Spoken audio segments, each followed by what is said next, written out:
The Honourable Leader of the Official Opposition. Thank you, Mr. Speaker.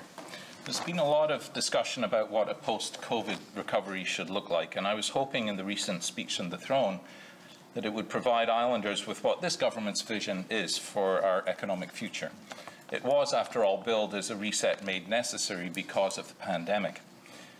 When we're talking about recovery, I think we need to think about it in the broadest sense: social, economic and cultural recovery, to optimise the future development of our province and the well-being of the people who live here and our communities. At this point in its tenure, I had expected that government would provide us all with a compelling vision, with the values behind their chosen direction, the evidence to support the policy choices that it was making, and some targets and expected outcomes to guide us towards that vision. None of that was present.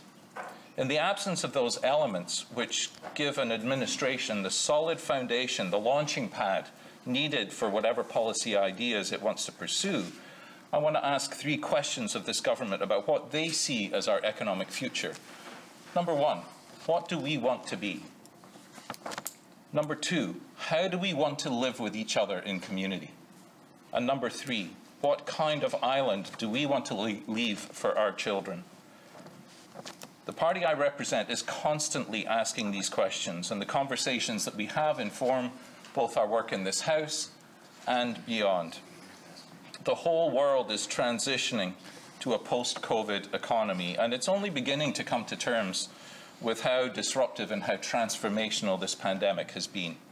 For too long, our economic system has led to growing inequality and increasingly poor social and environmental outcomes.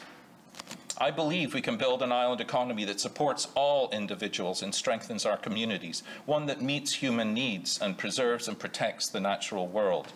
It will feature the best values of another era where community and equity were predominant, and it will marry those guiding principles to the new technologies that will support a modern and sustainable island economy.